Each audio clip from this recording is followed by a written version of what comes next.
This is the CBS Evening News with Roger Mudd substituting for Walter Cronkite. And tonight, the first of a two-part report on financial scandals in the trade schools. Good evening. The Israeli government, preparing for Secretary of State Kissinger's arrival later this week, was busy today trying to sell its parliament an interim Sinai agreement with Egypt. We have reports from Tel Aviv and Cairo. Prime Minister Rabin beat back parliamentary attempts to condemn his government for giving away too much for too little. He assured members of the Israeli Knesset that Israel's security will not be undermined by the proposed agreement with Egypt. It was a stormy, unruly session, and Rabin was frequently interrupted by shouts from the opposition.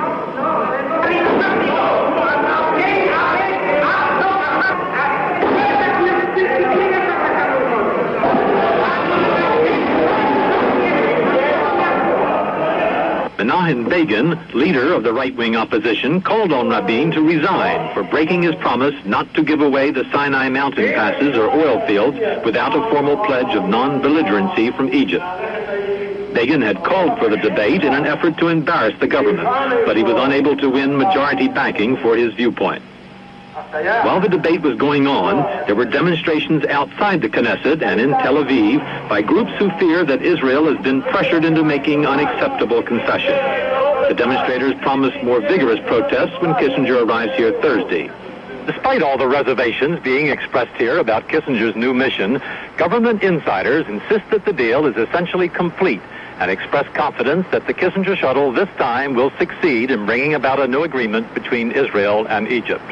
Tom Fenton, CBS News, Tel Aviv. No public debate here in Egypt to compare with the discussion in Israel over the shape of a new interim peace agreement. The Egyptian people have not been told much about the negotiations. Newspapers here have printed no maps and given no details of where the new ceasefire line might be. Significantly, the Egyptian people have been told by their government that a new agreement would include return of the Abu Rodais oil fields, but not that the Israelis will continue to hold one end of the strategic Gideon-Mitla passes.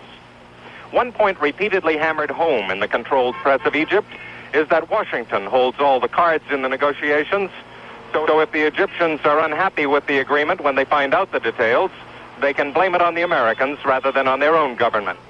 John Sheehan, CBS News, Cairo. The biggest obstacle Secretary Kissinger is expected to face in getting an agreement is the presence of American technicians in the Sinai.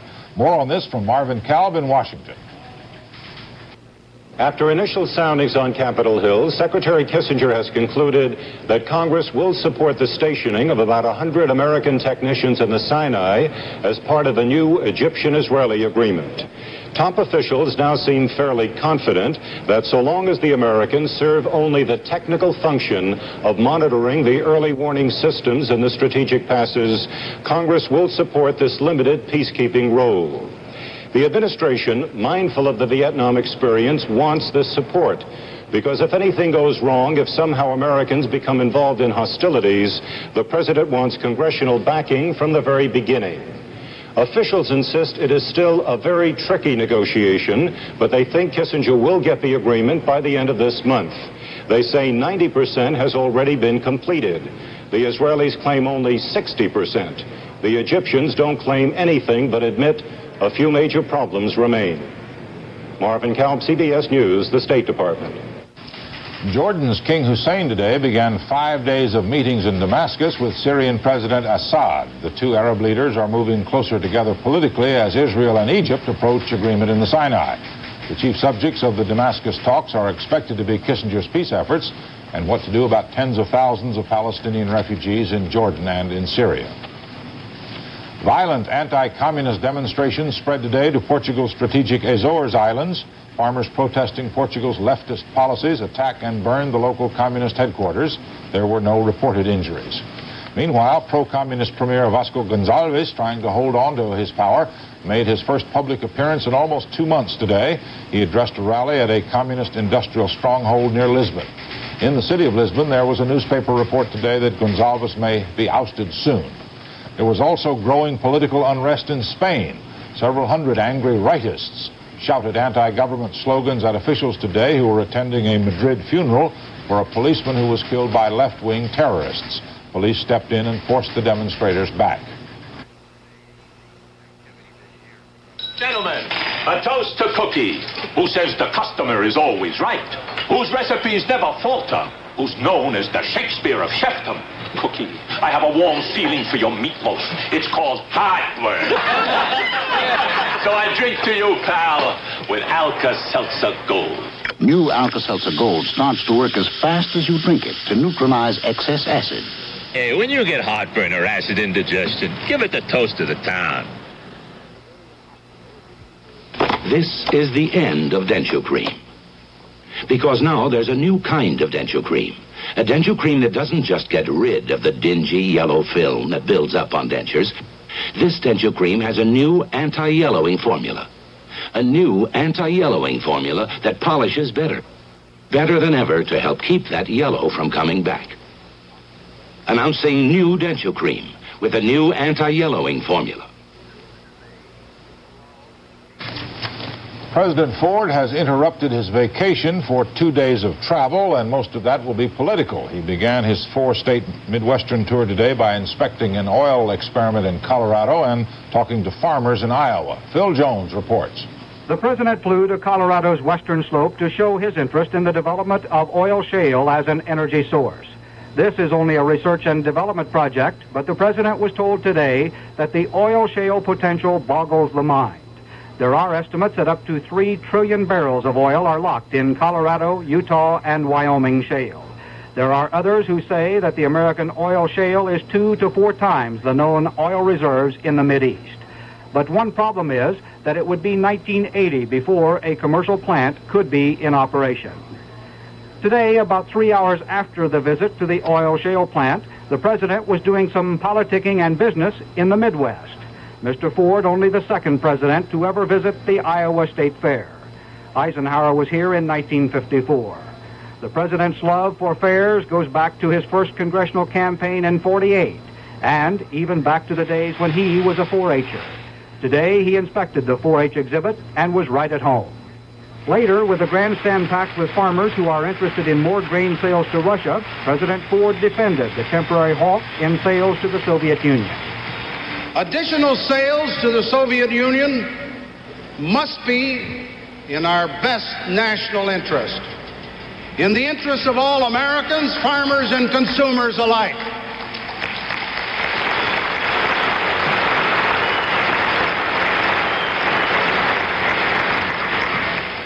We must be sure that we have enough grain to meet our needs and the needs of our traditional customers who have consistently bought from us throughout the past several decades.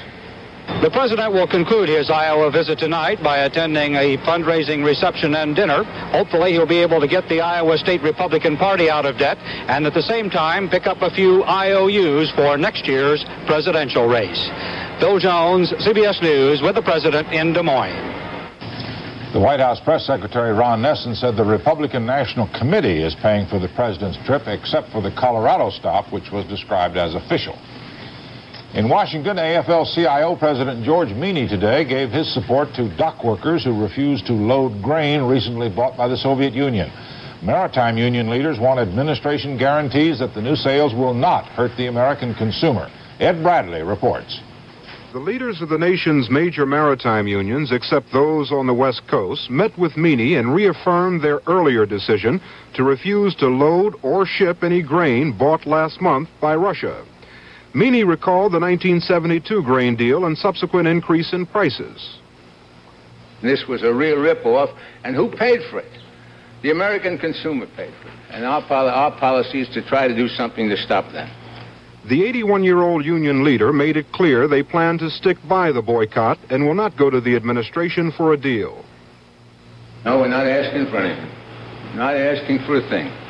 So they're going to have to come to you? You bet your life they're going to have to come to us. And with Dr. Kissinger at the head of the parade, we'd be delighted to talk to him. We'd be delighted to talk to him on an economic subject because he don't know anything about economics and we'd have an advantage.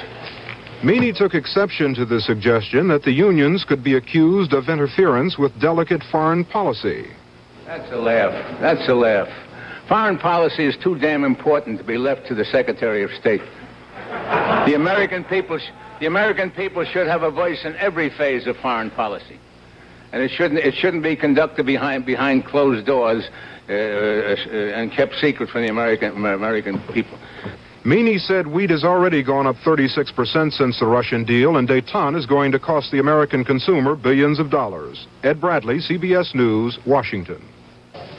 Figures out today show the number of new homes started last month rose 13.7%, and building permits increased 6%. Economists said the sharp rise in housing starts indicates the industry will be gradually reviving the rest of this year. The Federal Home Loan Bank Board said today a survey of 5 cities shows that blacks applying for mortgage loans are rejected more than twice as often as whites. The cities were Chicago, Washington, Buffalo, San Antonio, and San Diego. This is the third government study in recent months pointing to discrimination in the home loan industry. It was a slow day on Wall Street. The Dow Jones Industrial Average lost more than 2 3/4 points.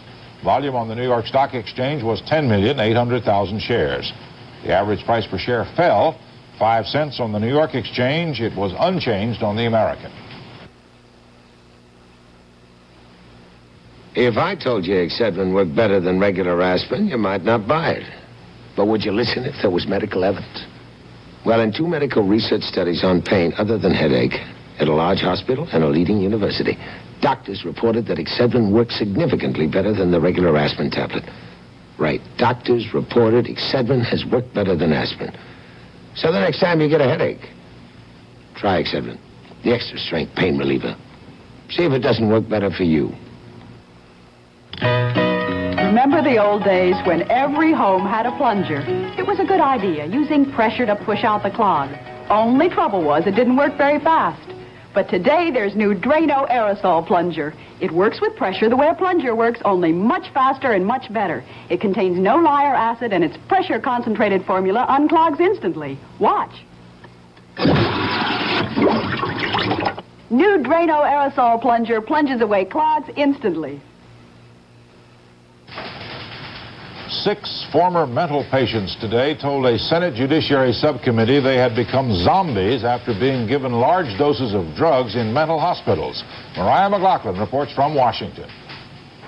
The committee heard witness after witness, all formerly inmates of mental institutions, describe the side effects of drugs they received. Not drugs that would help cure them, they were later to find out, but merely drugs to keep them in line.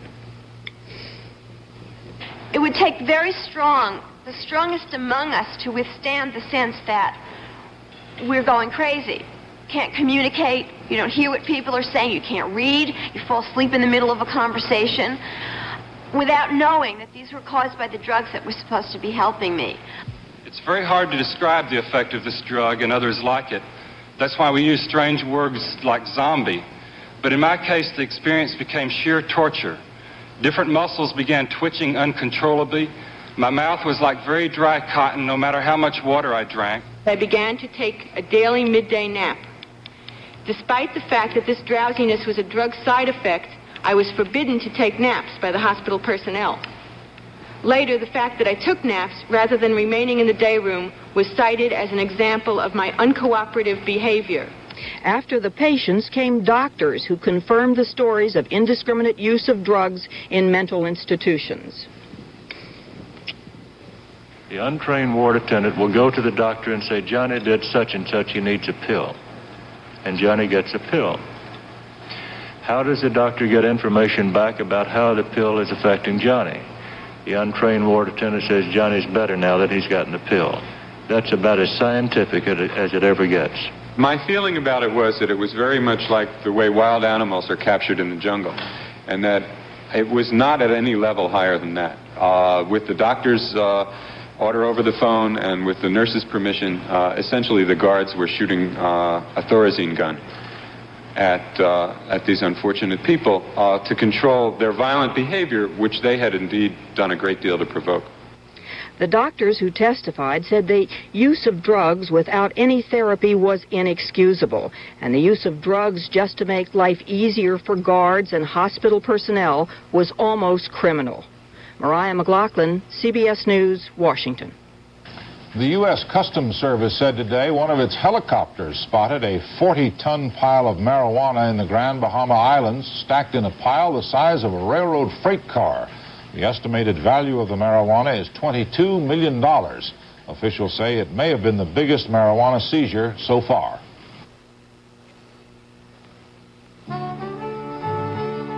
You know, America's looking for a lot of good, sound values these days. And as always, one of the best is going Greyhound. Greyhound in touch with America, with the people and the places that make this country strong. Greyhound in touch with America. Take a little time to ride along.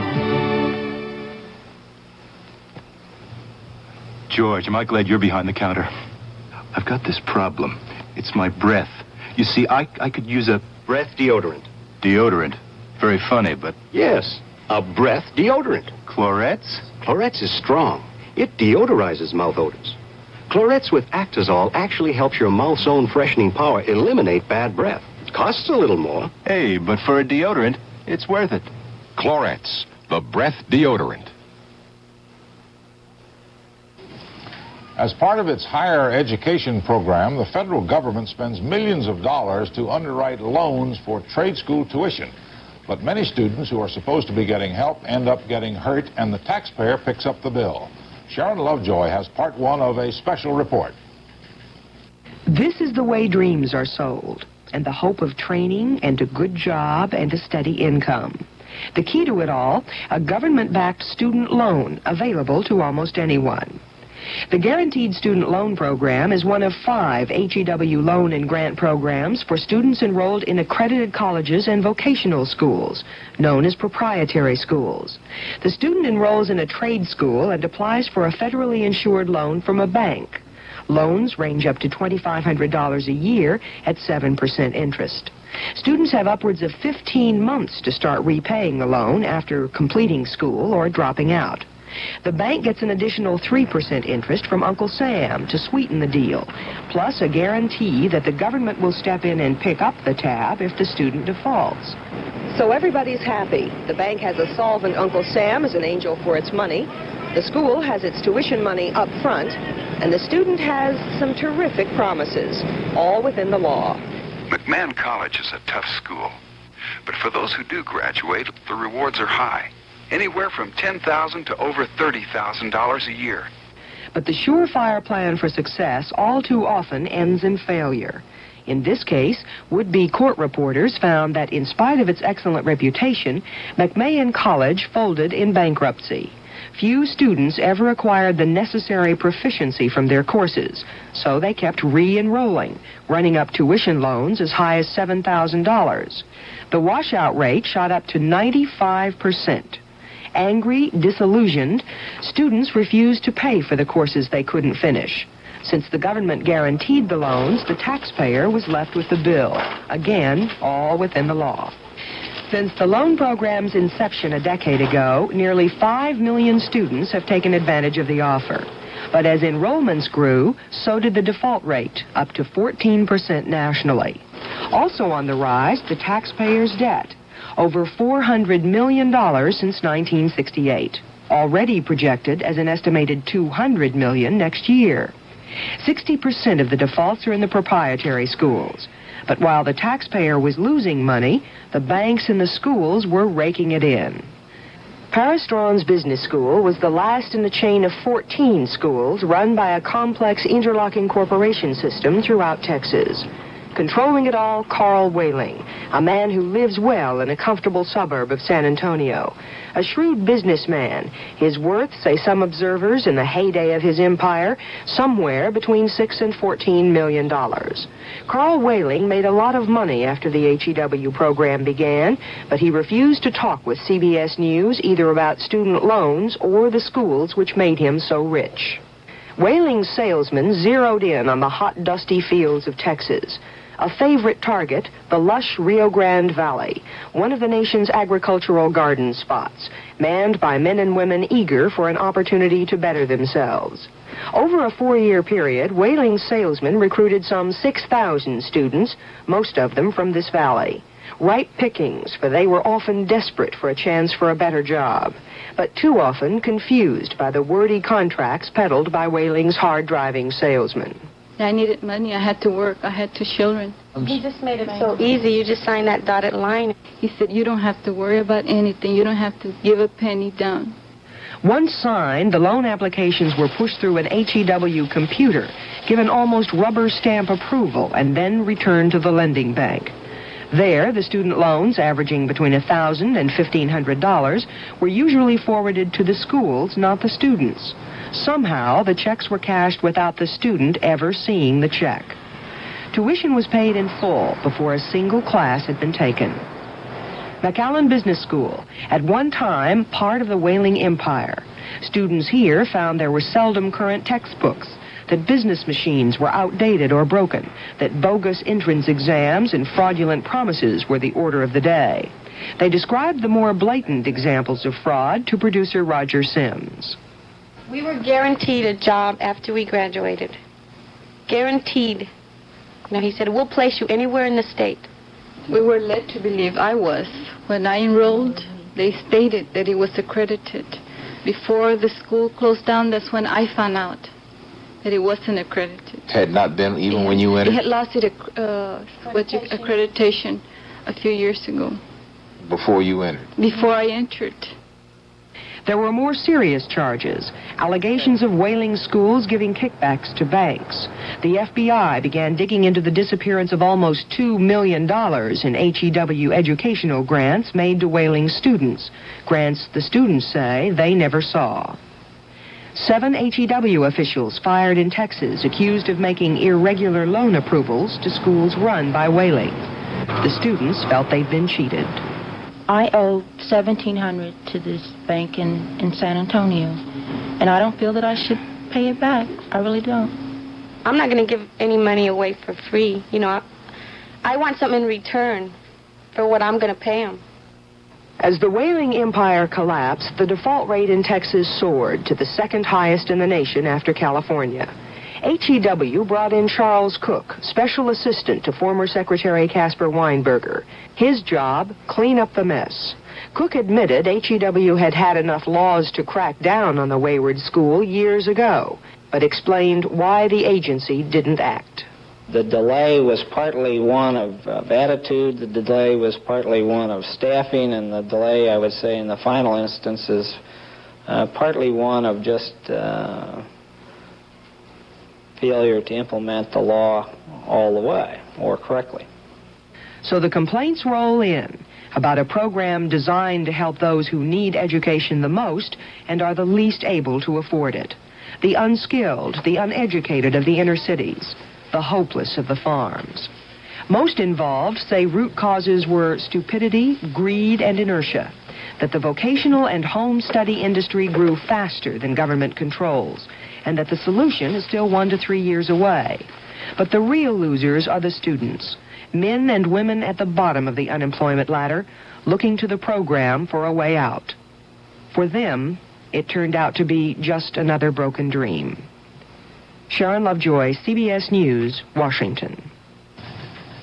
The Federal Trade Commission said today it's cracking down on price fixing in the stereo industry. The commission announced that 4 major stereo manufacturers, Pioneer, Sherwood, TIAC, and Sansui, signed a consent order promising not to fix prices. They also agreed not to take retribution against dealers who cut prices.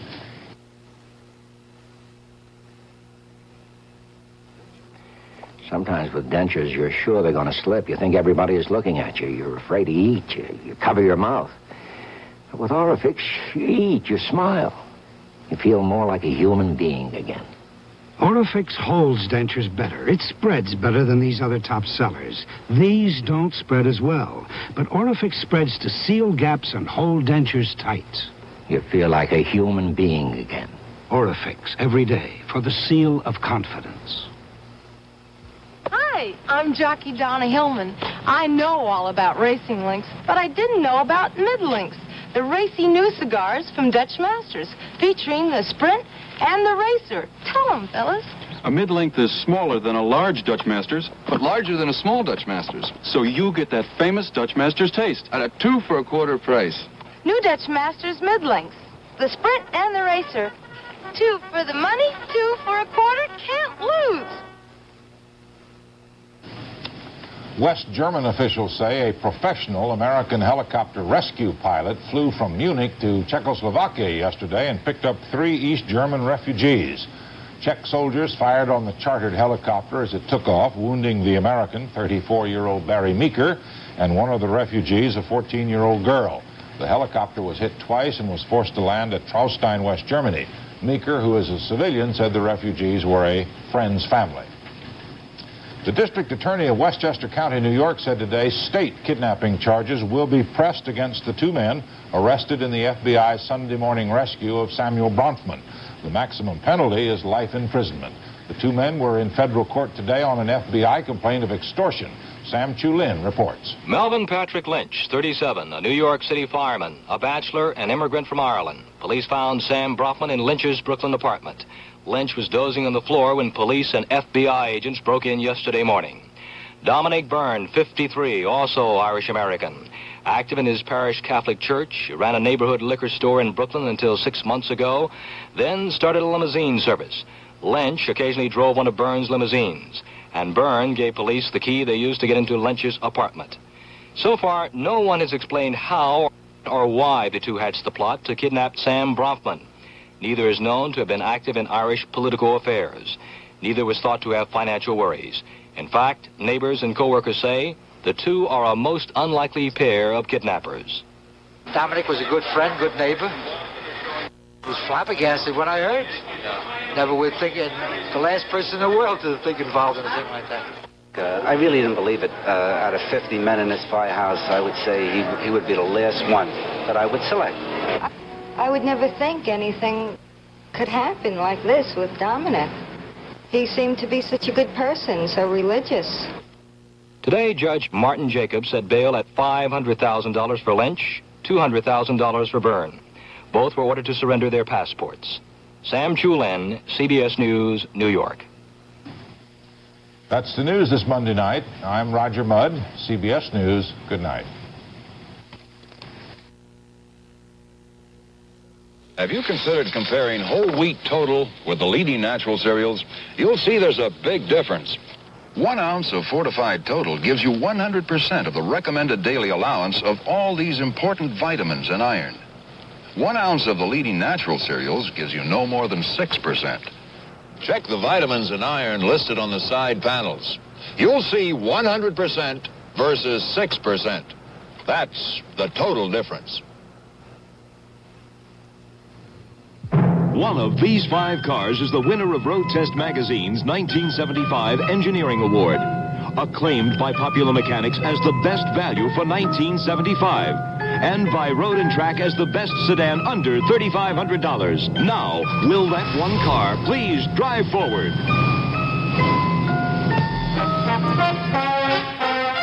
The amazing Volkswagen Rabbit. Thank you.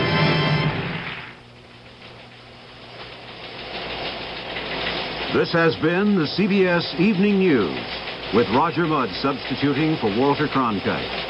For the latest news early, watch the CBS Morning News.